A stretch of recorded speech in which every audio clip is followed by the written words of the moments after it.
मेरठ के ब्रह्मपुरी के इंद्रनगर में हुआ सौरभ हत्याकांड पूरे शहर में चर्चा का विषय बना हुआ है। इस वारदात में पत्नी ने ही अपने प्रेमी के साथ मिलकर पति को मौत के घाट उतार दिया। सौरभ की पत्नी मुस्कान और उसके प्रेमी साहिल ने पूरी प्लानिंग के साथ हत्या की साजिश रची थी। दोनों ने न सिर्फ सौरभ की हत्या की बल्कि उसकी लाश को छिपाने के लिए हैवानियत की हदें पार कर दी। आज यह मामला फास्ट ट्रैक कोर्ट में चल रहा है और एक एक कर गवाहों की गवाही सामने आने से पूरी कहानी खुलकर सामने आ रही है।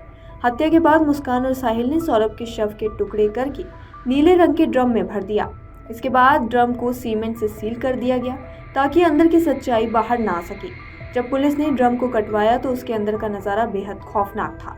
शव 3 टुकड़ों में कटा हुआ मिला और सीमेंट की परतें इस राज को छुपाए हुए थी। यह ड्रम ही इस केस की सबसे बड़ी कड़ी साबित हुआ, जिसने मुस्कान और साहिल की करतूत को दुनिया के सामने लाकर रख दिया। ड्रम काटने के बाद पुलिस को अंदर 2 कपड़े के बैग और एक काली पन्नी मिली। पहला बैग खोलने पर उसमें सौरभ का सिर रखा मिला। दूसरा बैग खोलने पर उसमें उस्तरा मिला जिसका इस्तेमाल हत्या में हुआ था। काली पन्नी में सौरभ के हाथों के पंजे थे। इतना ही नहीं, शव को छुपाने के लिए आंखों और कानों में सीमेंट भर दिया गया था। यह पूरी स्थिति देखकर मौके पर मौजूद हर शख्स सन्न रह गया था। इस घटना ने इंसानियत को झकझोर कर रख दिया।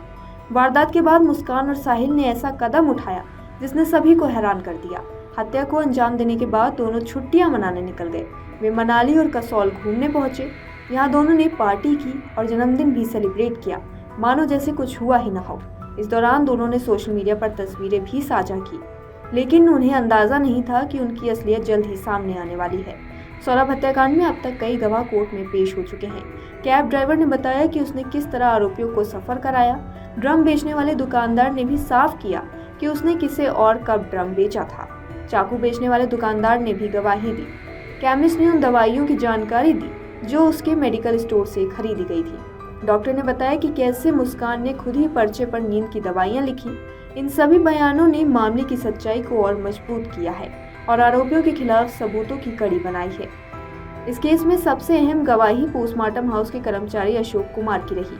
उन्होंने बताया कि नीला ड्रम काटने में उन्हें करीब 30 मिनट का समय लगा। ड्रम के अंदर शव 3 टुकड़ों में मिला। साथ ही बैग और पन्नी से मिले अंगों का पूरा ब्यौरा उन्होंने कोर्ट में दिया। कोर्ट ने अशोक के बयान 5 पन्नों में दर्ज किए। गवाह ने साफ कहा कि मुस्कान और साहिल ने बेरहमी से सौरभ की हत्या की और उन्हें सख्त सजा मिलनी चाहिए। अब तक इस केस में 10 गवाहों के बयान दर्ज हो चुके हैं। हर गवाही के साथ आरोपियों की करतूतें और खुलकर सामने आ रही हैं। अब पंचायतनामा भरने वाले एसआई धर्मेंद्र गौड़ को कोर्ट ने 30 सितंबर को तलब किया है। उनकी गवाही भी इस केस में अहम मानी जा रही है। एसपी सिटी आयुष विक्रम सिंह का कहना है कि पुलिस ठोस सबूतों और मजबूत पैरवी से इस केस को अंजाम तक पहुंचाएगी और आरोपियों को सख्त सजा दिलाएगी।